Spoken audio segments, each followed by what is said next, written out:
Alfven emphasized it. He also emphasized that since currents are so important, you have to take into account what he called the global situation.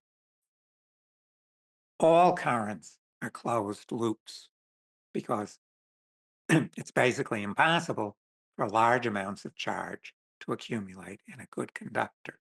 And space is a very good conductor.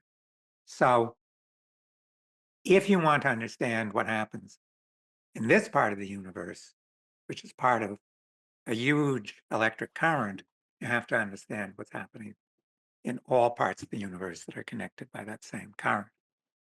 So he started to say, and this was a few years after he formulated the MHD, people were asking him, well, how does this really fit together with the Birkeland currents?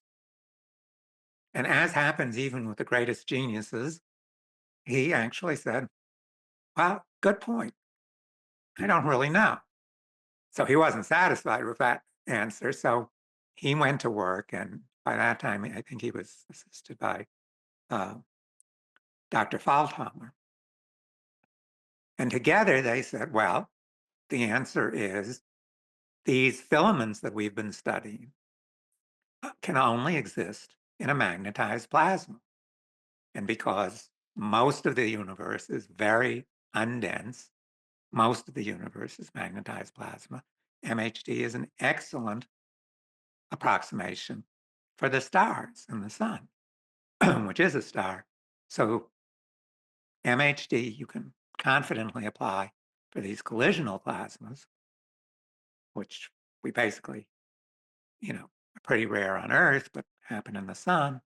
And the force-free filaments are the model for the magnetized plasma. So Alfven says in one of his writings, I understood this, it took me a little time, but now I can explain it to others and they'll get it right away.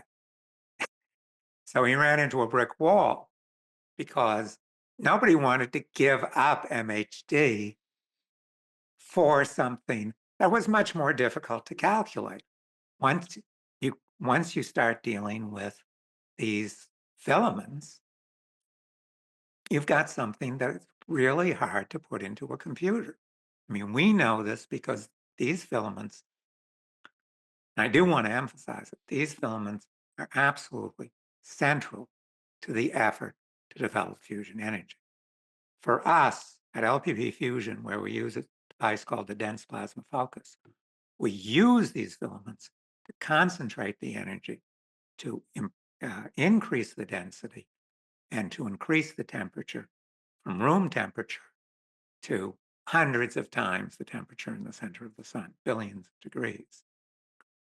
For most of our colleagues in fusion, these filaments are a nuisance because they help the plasma to wriggle out from artificial magnetic fields that are trying to confine it.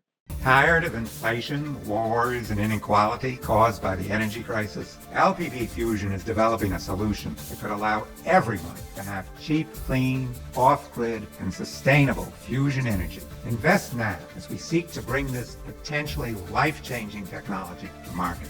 For more information, visit wefunder.com/LPPFusion.